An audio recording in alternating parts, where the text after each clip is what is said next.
सभी साथियों का एक बार फिर से स्वागत है आपके अपने YouTube चैनल उत्कर्ष स्टडी पे।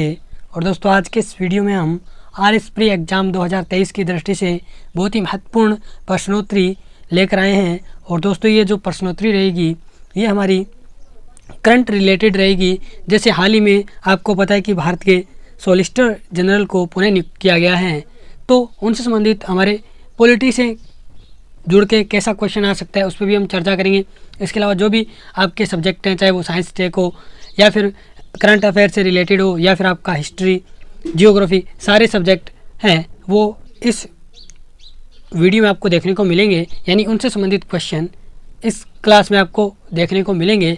और दोस्तों हम व्याख्या सहित आपको ये प्रश्न करवाने वाले हैं। तो दोस्तों पहला प्रश्न देखिएगा और आप सभी को लग रहा होगा कि ये क्या कराएगा, ठीक है, कैसे क्वेश्चन होंगे, क्या इसको लेवल पता है, तो ये क्वेश्चन आप देख लेना। उसके बाद में आपको पता चल जाएगा कि क्वेश्चन किस प्रकार के। तो सबसे पहले पहला क्वेश्चन देखिएगा कि हाल ही में भारत के सॉलिसिटर जनरल को पुनः नियुक्त किया गया है। भारत के सॉलिसिटर जनरल के संबंध में निम्नलिखित कथनों पर विचार कीजिए। तो यहाँ पे 3 कथन दिए गए हैं, हम इनको एक एक करके देखते हैं। सबसे पहले देखिएगा, पहला कथन है कि वह देश के सर्वोच्च कानून अधिकारी हैं। यानी पहला कथन कि सॉलिसिटर जनरल होता है वह देश के सर्वोच्च कानून अधिकारी हैं। तो दोस्तों ये कथन गलत है, क्योंकि देश का जो सर्वोच्च कानून अधिकारी या फिर विधि अधिकारी है वो महान्यायवादी होता है, ठीक है, जिसका उल्लेख आप सभी को पता है अनुच्छेद 76 में दिया गया है। तो यहाँ पे पहला कथन हमारा गलत हो जाता है। दूसरा कथन हम पढ़ते हैं जो कि सॉलिसिटर जनरल की नियुक्ति से संबंधित है। और दोस्तों कथन क्या है कि उन्हें कानून मंत्री की अध्यक्षता में कैबिनेट की नियुक्ति समिति द्वारा 3 साल के कार्यकाल के लिए नियुक्त किया जाता है। तो दोस्तों यहाँ पे आप देखेंगे कि जो सॉलिसिटर जनरल है इसका जो कार्यकाल होता है वो 3 साल का होता है और इसकी नियुक्ति है वो कैबिनेट की एक नियुक्ति समिति के द्वारा किया जाता है। और उसकी अध्यक्षता कौन करता है, तो कानून मंत्री उसकी अध्यक्षता नहीं करता है, कौन करता है, PM, ठीक है। तो यहाँ पे ये भी गलत हो जाएगा। इसके बाद में हम बात करते हैं तीसरा कथन कि वह संसदीय कार्रवाई में भाग ले सकता है और मतदान कर सकता है। तो दोस्तों याद रखिएगा, सबसे इम्पोर्टेंट है, जैसे हम महान्यायवादी के बारे में पढ़ते हैं जिनका अनुच्छेद 76 है, उसमें महान्यायवादी का प्रावधान है। तो महान्यायवादी है वो संसदीय कार्यवाही में भाग ले सकता है, मतदान नहीं कर सकता। लेकिन दोस्तों याद रखिएगा, सॉलिसिटर जनरल है वह न तो संसदीय कार्यवाही में भाग लेता है न ही मतदान करता है, ठीक है। तो यहाँ पे ये भी कथन गलत हो जाएगा। और अब देखिए जो ऑप्शन है उन पे हम चलते हैं कि उपयुक्त दिए गए कथनों में से कितने सही हैं, केवल 1, केवल 2, सभी 3 या कोई भी नहीं। तो दोस्तों तीनों ही कथन गलत हैं। तो यहाँ पे हमारा राइट आंसर हो जाएगा डी नंबर ऑप्शन। यानी डी नंबर ऑप्शन हमारा राइट हो जाएगा, यानी जो तीनों कथन हैं वो हमारे गलत हैं। और दोस्तों यहाँ पे मैं बात कर लूँ कि जो हाल ही में भारत के सॉलिसिटर जनरल हैं जिनको पुनः नियुक्त किया गया है उनका नाम आप कमेंट बॉक्स में बताएंगे, ठीक है। तो यहाँ पे देख लीजिएगा कि देश का सर्वोच्च कानून अधिकारी होता है महान्यायवादी और देश का दूसरा सर्वोच्च कानून या विधि अधिकारी होता है सॉलिसिटर जनरल। तो ये भी याद रखिएगा, इंपॉर्टेंट है। और जो सॉलिसिटर जनरल है इसकी नियुक्ति कौन करता है, तो कैबिनेट की एक नियुक्ति समिति होती है, उसके द्वारा इसकी अध्यक्षता PM करता है। वह संसदीय कार्यवाही में भाग ले सकता है, नहीं ले सकता, नहीं मतदान कर सकता, कौन, सॉलिसिटर जनरल। तो याद रखिएगा। अब दोस्तों एक क्वेश्चन और मैं आपसे पूछ लेता हूँ कि आप कितने अपडेटेड हैं। तो यहाँ पे क्वेश्चन मेरा है कि जो हमारे पहले महान्यायवादी कौन थे और वर्तमान में कौन है।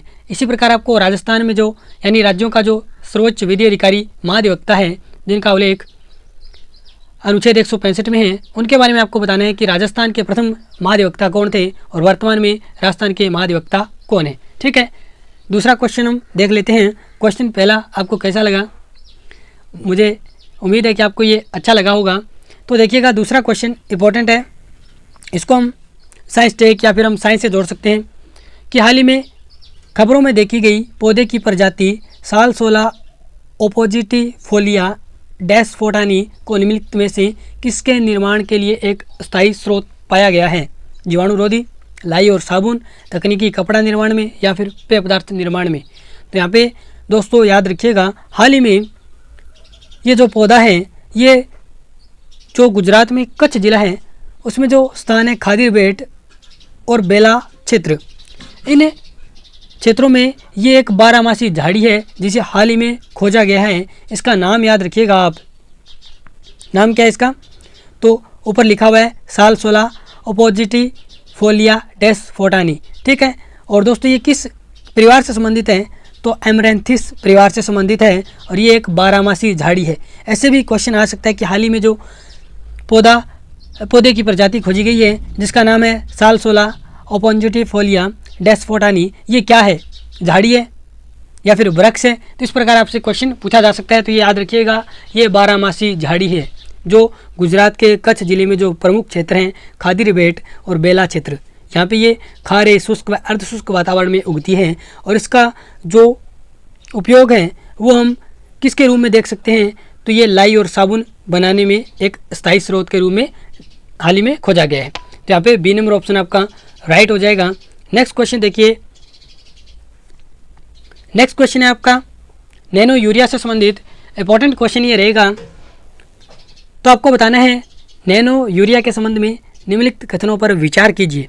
और दोस्तों मैं आपको बता दूं इससे पहले कि आप आरएस प्री एग्जाम में जो भी इंपॉर्टेंट करंट अफेयर है वो आप देखना चाहते हैं या फिर जो क्वेश्चन प्रैक्टिस या फिर इंपॉर्टेंट जो करंट अफेयर है उसके लिए मेरा टेलीग्राम चैनल है आरएस करंट अफेयर्स, ठीक है। उसको आप सब्सक्राइब कर लीजिए, ज्वाइन कर लीजिए, डिस्क्रिप्शन में आपको लिंक मिल जाएगा, ठीक है। तो यहाँ पे तीसरे क्वेश्चन की बात कर लेते हैं। हमें नैनो यूरिया के संबंध में जो भी कथन दिए गए हैं उन पर विचार करना है। तो कथन हमारे सामने हैं 3 और हमें क्या करना है? उपयुक्त दिए गए कथनों में से कौन से गलत हैं वो देखना है, ठीक है।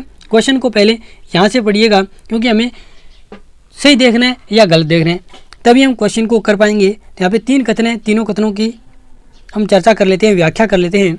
यूरिया एक रासायनिक नाइट्रोजन उर्वरक है जिसका रंग सफेद होता है, जो कृत्रिम रूप से नाइट्रोजन प्रदान करता है, जो पौधों के लिए आवश्यक एक प्रमुख पोषक तत्व है। तो दोस्तों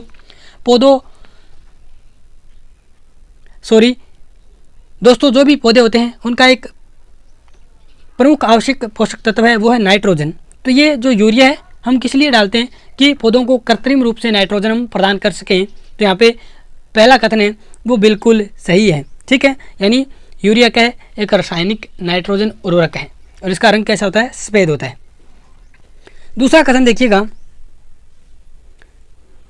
कि ये पारंपरिक यूरिया की आवश्यकता को 100% कम कर देता है। तो दोस्तों ये कथन बिल्कुल गलत है कि जो आपका पारंपरिक यूरिया है जिसे हम इस्तेमाल करते थे, इसके स्थान पर अगर नैनो यूरिया जो अभी हाल ही में हमारे यहाँ 9 संयंत्र भारत में लगाने की घोषणा की गई है, तो वो क्या करेंगे? जो पारंपरिक यूरिया है इसकी आवश्यकता को 100% कम कर देंगे। यह कथन गलत है। कितनी % तक जो आवश्यकता है उसको कम कर देंगे? तो 50 या उससे ज़्यादा, थोड़ी ज़्यादा, ठीक है। तो ये कथन हमारा गलत हो जाता है। तीसरा कथन हम देख लेते हैं कि भारत विश्व स्तर पर नैनो यूरिया का व्यावसायिक उत्पादन शुरू करने वाला पहला देश है। तो ये भी कथन बिल्कुल सही है। तो यानी 2 कथन सही है और जो दूसरा कथन है वो गलत है। तो हमें गलत की पहचान करनी है। और दोस्तों अभी मैंने आपको बताया था कि भारत विश्व स्तर पर नैनो यूरिया का व्यावसायिक उत्पादन करने वाला पहला देश है, क्योंकि दोस्तों हाल ही में भारत के द्वारा जो नैनो यूरिया संयंत्र है वो स्थापित करने की घोषणा की गई है। इसलिए जो ये क्वेश्चन इंपॉर्टेंट बन जाता है। यहाँ पे हमें गलत कथन तो केवल 2 है वो गलत है। और आप देखेंगे कि केवल 2 कहीं पे भी नहीं है, तो यहाँ पे इस एक को हटा लीजिएगा और यहाँ पे केवल 2 कर लीजिएगा, ये हमारा राइट आंसर हो जाएगा। और दोस्तों यहाँ पे इंपॉर्टेंट बात मैं आपको बता दूँ कि जो रसायन और उर्वरक मंत्रालय है उसने क्या किया है, 2025 तक देश भर में 9 नैनो यूरिया संयंत्र स्थापित करने की योजना की घोषणा की है। तो ये भी आप याद रखिएगा, इंपॉर्टेंट लाइन है आरएस प्री एग्जाम की दृष्टि से। नेक्स्ट देखिएगा, हिस्ट्री से रिलेटेड क्वेश्चन आई थिंक आ रहा है, नहीं ये तो आपका साइंस और टेक्नोलॉजी से आ रहे हैं, स्पेस और टेक्नोलॉजी हम कह सकते हैं। तो यहाँ पे जो आपका चंद्रयान है उससे संबंधित ये क्वेश्चन है कि निम्नलिखित देशों पर विचार कीजिए। पहला देश है संयुक्त राज्य अमेरिका, दूसरा देश है रूस, तीसरा है चीन, चौथा है जापान, पाँचवा है भारत और छठा है इजराइल। अब क्वेश्चन क्या है कि उपयुक्त देशों में से कितने देशों ने चंद्रमा पर सफलतापूर्वक सॉफ्ट लैंडिंग हासिल की है? केवल 3, केवल 4, केवल 5 या सभी 6? तो दोस्तों याद रखिएगा, अभी तक चंद्रमा पर सफलतापूर्वक सॉफ्ट लैंडिंग की बात करें तो 3 देश, कौन कौन से? तो रूस, उसके बाद में बात करें यूएसए और आपका चाइना। ठीक है, ये 3 देश ऐसे हैं जिन्होंने अभी तक चंद्रमा पर सफलतापूर्वक सॉफ्ट लैंडिंग की है। और अभी हमारा जो भारत देश है वो भी चौथा देश बन जाएगा चंद्रमा पर सॉफ्ट लैंडिंग करने वाला। और अगर हम बात करें अभी जो 23 अगस्त आने वाली है, आज 21 अगस्त है, तो 23 अगस्त को कहा जा रहा है कि हम चंद्रमा के दक्षिणी ध्रुव पर आराम से सॉफ्ट लैंडिंग कर लेंगे। तो दोस्तों अगर हम बात करें चंद्रमा पर सफलतापूर्वक सॉफ्ट लैंडिंग की तो हमारा भारत चौथा देश बन जाएगा। और अगर हम बात करें चंद्रमा के दक्षिणी ध्रुव पर सॉफ्ट लैंडिंग करने वाला देश तो हमारा भारत पहला देश बन जाएगा जो कि चंद्रमा के दक्षिणी ध्रुव पर सॉफ्ट लैंडिंग करेगा। ठीक है, तो यहाँ पे इम्पोर्टेंट ये क्वेश्चन रहेगा। और यहाँ पे हम बात कर लें, केवल 3 देश ऐसे हैं जो अभी तक चंद्रमा पर सफलतापूर्वक लैंडिंग कर चुके हैं, रशिया, चाइना और आपका यूएसए। तो यहाँ पे बात कर लेते हैं एक इम्पॉर्टेंट बात और कि सोवियत संघ का लूना सेकंड 1959 में चंद्रमा की सतह पर सफलतापूर्वक पहुंचने वाला, ये सॉफ्ट लैंडिंग करने वाला पहला अंतरिक्ष यान था। ये भी आप याद रखिएगा बात। अब दोस्तों क्वेश्चन आ रहा है हमारा जो कि किससे संबंधित है? हिस्ट्री से संबंधित है, यानी जो मॉडर्न इंडिया हिस्ट्री है उससे संबंधित क्वेश्चन है। संथाल विद्रोही या संथाल विद्रोह से संबंधित क्वेश्चन है। हमें क्या करना है, जो विद्रोह है उसके संबंध में निम्नलिखित कथनों पर विचार करना है। ठीक है, तो यहाँ पे पहला कथन देखिएगा, हुल दिवस हर साल 29 जून को मनाया जाता है। हुल दिवस या फिर हम इसको संताल दिवस भी कहते हैं। तो ये 29 जून को मनाया जाता है। दूसरा कथन है कि जो संथाल विद्रोह हुआ था उसके दौरान सिंधु कानू और चांद भैरव संताल जनजाति के नेता थे। तो यहाँ पे बात करते हैं क्वेश्चन क्या किया गया है, तो उपयुक्त दिए गए कथनों में से कौन से सही हैं, हमें सही कथन की पहचान करनी है। तो दोस्तों यहाँ पे पहला कथन हम देखते हैं, हुल दिवस या फिर जिसे हम संताल दिवस कहते हैं, तो ये 30 जून को बनाया जाता है, न कि 29 जून को। तो यहाँ पे पहला कथन गलत हो गया। दूसरा कथन बिल्कुल सही है कि जो संताल विद्रोह हुआ था उसमें सिंधु कानू और चांद भैरव हैं, ये संथाल जनजाति के प्रमुख नेता थे। तो यहाँ पे ये दूसरा कथन हमारा सही हो जाएगा। और यहाँ पे हम देख लेते हैं कि कौन से ऑप्शन में हैं। तो यहाँ पे दूसरे ऑप्शन में आपको दिख रहा है कि कौन से सही है, तो केवल 2 सही हैं।